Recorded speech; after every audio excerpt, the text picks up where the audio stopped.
It's great. It's great. You know, this is our field that's ballooning into much more than just a cult attraction, which is really how everyone addressed it in the beginning. Many people thought that anime was sort of this bizarre, cultish thing that was gonna come and go in fashion, and I think we're proving that it's just really getting its teeth and it's here to stay, and it's only getting bigger all the time. So it's very exciting to be a part of that. And I'll tell you, I was surprised. I mean, I didn't realize how big this the film had gotten. And over the years, in casual conversation, I mentioned this title, and it just amazed me how many people just, goodness, you Ninja Scroll. That's as big as the Matrix. It's really. I mean, as recently as just a week or two ago, speaking to a few producers that I know that are in the animation field, not necessarily anime, but like for Warner Brothers, people like that who came out and said, "You did that film?" God, they'd had it for years and it's one of their favorites. So I mean, it's a nice feeling to know that people really appreciated what we did.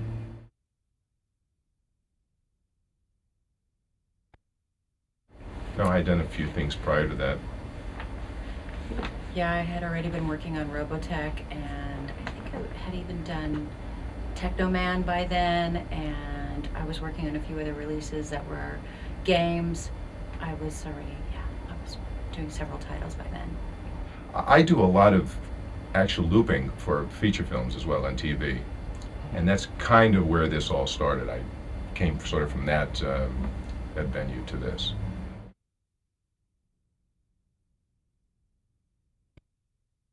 Well, I'll tell you that the biggest difference for me was working on this film for the first time, and like I said, coming from the looping end of it, where you get beeps prior to you beginning speaking, and they didn't have those on this film. And you're talking to Wendee about it as well. It was difficult. It was difficult, sort of dubbing to time code and trying to look at the time code and look at your script and watch the film at the same time. I mean, it was really difficult. But once they finally got that fixed, it's become a lot easier. So this film was a tough one. Yeah, I'd agree with that. It was kind of back in the day when we did guerrilla dubbing. Right. We just kind of chased the picture, and Right. we have, for those of you that don't know, the system works in a way that we have time code, and the time code's printed on the copy, the work print that we're working with, and then the time code correlates to the dialogue in the script.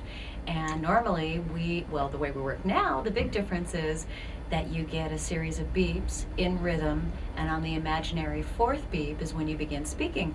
But the way we were working at that time was really just grabbing time code and trying to catch it and chase it, and it became quite a task. You had to be so alert and so on top of it, and it's sort of like, okay, and now you have to stand on one foot and pat your tummy, and it's tricky, but I think it also keeps you very focused. You have to really focus in to Extremely. get that kind of a performance. Even more than when the beeps are there, I think. I think so. Because you just, if you blink, you're gone, and it's another take. And after spending hours and hours in the booth that we both worked in individually, doing this film, we didn't want to spend any more time in there than we had to, I think. I mean, it's a tiny, tiny room. It's like a closet. And so retakes were not, you just didn't want to have to deal with that if you didn't have to. And you're always personally challenged to get the best take you can in as few takes as possible. Absolutely. You really want to, you try to deliver exactly what the director needs. So you really put your heart into that.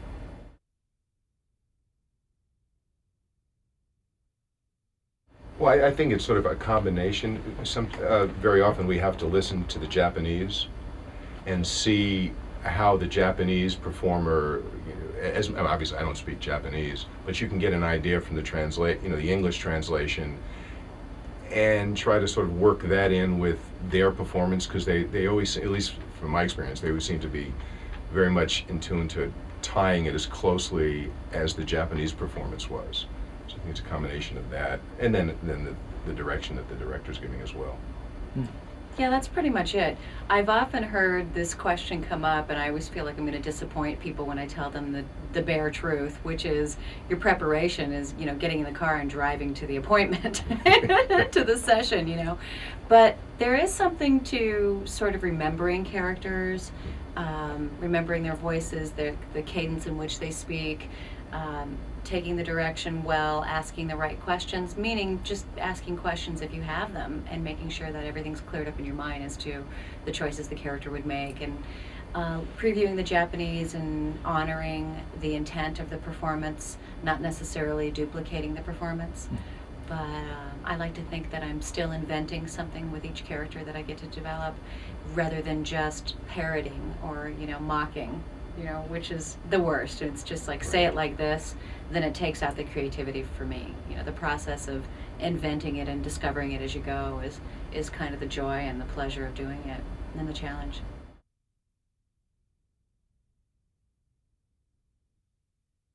It's sort of whatever comes our way, I think. I think so. To be honest with you. Actors, like a lot of diversity. We like to be able to slip into all different kinds of identities. Personally, the more diverse my characters are, the wider range of characters that I'm working on, the more interesting it is for me. Okay, who am I today? Okay, I'm that crazy teacher. Oh no, Right. now I'm that vixen. Oh no, I'm the kid. Oh no, I'm the little boy. That's what's interesting, being able to change it up a lot.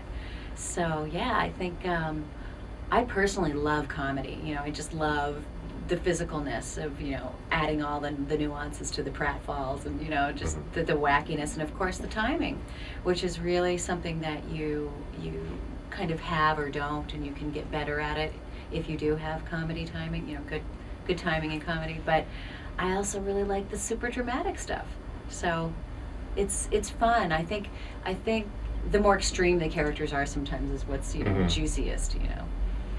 When, as a man with a sort of a bigger voice, I tend to not get as many opportunities as Wendee, I think, for the comedy. Occasionally, but I end up playing more the bigger, the tougher, the stronger guys. And that was what, in a way, was fun about Ninja Scroll, because this was the hero, and he kind of had a bit of a flip way about him, and that was really a lot of fun to do, because it's something I don't necessarily get the opportunity to do that often. You're too busy being the heavy. I'm the heavy one. That's okay. We need them. And it's the same thing. And we both work on camera as well in live action, and I tend to get a lot of those parts. And so to be able to play the good guy was really a lot of fun. So I enjoyed that. That's nice.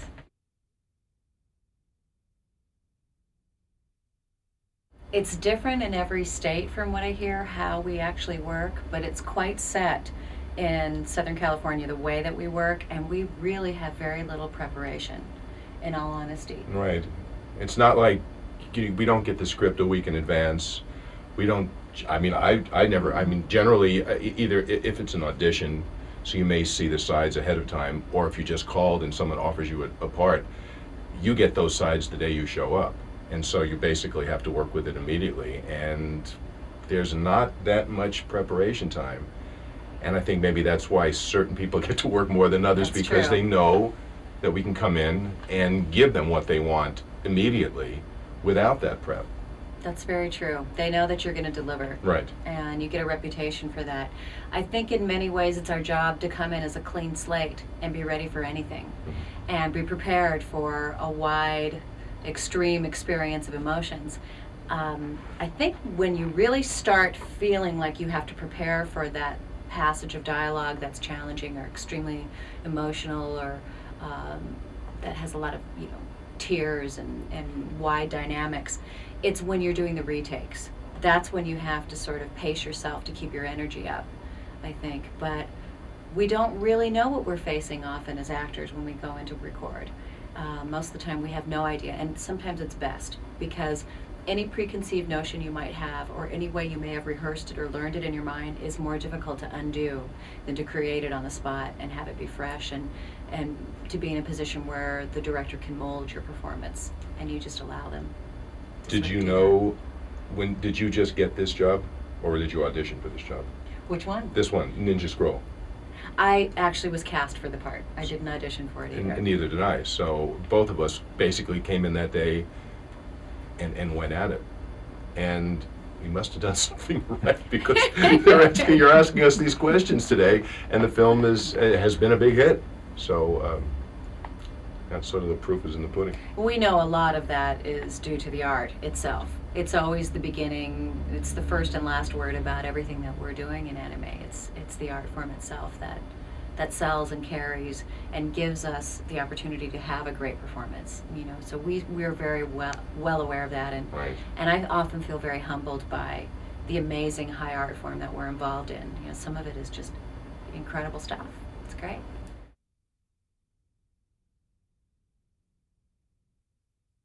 The interesting thing is, Wendee and I had never met each other before, This is our right this first moment. time to meet each other. Yes, it is. That's right. I mean, we knew our names, had probably heard our names mentioned, over the years, but I'd never met Wendee. And as a matter of fact, I'm pretty sure that when I did this, I don't know that Wendee had even recorded hers yet.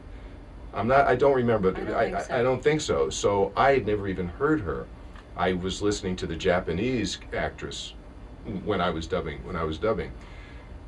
Years go by, and honest to goodness, I turn my TV on, and I've got all this gear, so it takes a while for it to all fire up. Don't even remember what station I'm on, what channel I'm on. I walk off into the kitchen, and all of a sudden, I hear my voice. And I didn't recognize what it was, and I walked in, and Ninja Scroll was on the satellite then. That's honestly. And I walked in and I said, wait a minute, I did that. And that's when I first saw it. This one day, all of a sudden this thing came on my screen. I'll be darned. That's the best. It was great. It was really pretty yeah. fun. I got on the phone, started making phone calls. Said, hey, turn this thing on. I'm in that. So it was fun.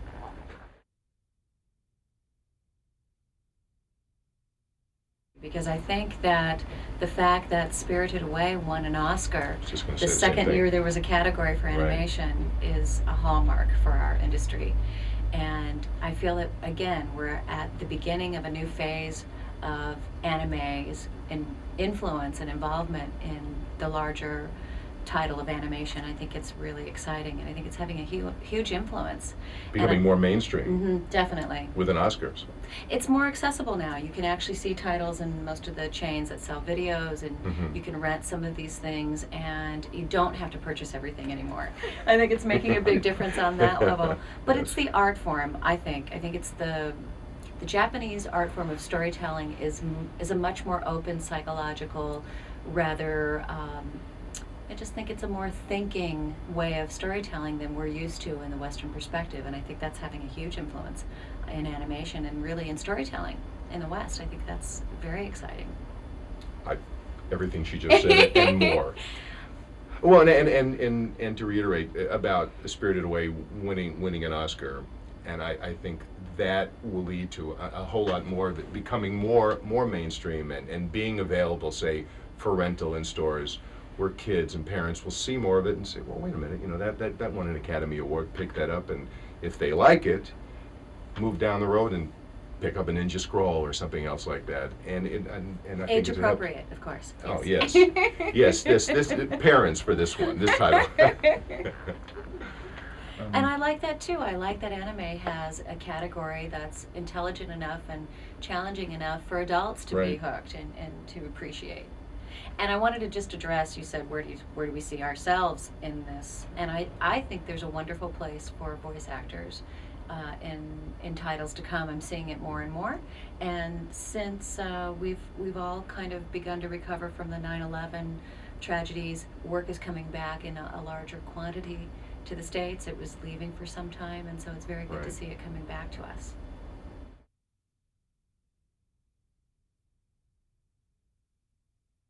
Believe it or not, not every actor wants to be a director, but there's a big part of that in a lot of us.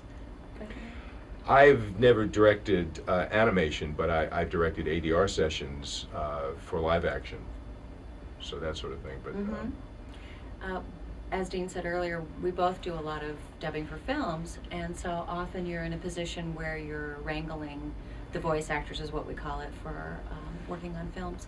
And it's quite an art, and it's a very physical art for that kind of dubbing. We're up and moving and physicalizing and walking, and we do passes which we call donuts. We walk in a circle past the microphone, so you hear perspective and you get nuances with the actor's voices placed in different positions in the soundstage. So that is actually a pretty tricky art form. People often don't know what it is, the group voices behind the scenes or that support the scene that you're focusing on, and you've got a large group of people in the background, and that's us building those voices. But they know it if it's not there. That's for sure. And it's very obvious when it's not there, and it adds so much to the film and saves some films, I think. I agree. Yeah, it really builds the atmosphere and nuance. Mhm. But as you know, yes, I do direct a lot of anime titles, and it's something that I definitely have pursued. And I got into directing anime really when I didn't know of any other women doing it.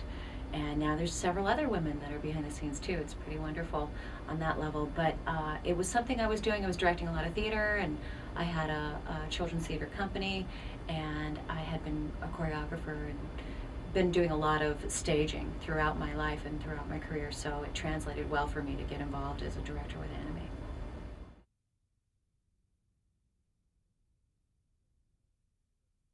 Just, it's been a pleasure being here, and I hope you folks that are big fans of this enjoy it and enjoyed us. Yay! Happy, is it our 10-year It's anniversary? a happy 10-year anniversary. Right on, enjoy! Mwah!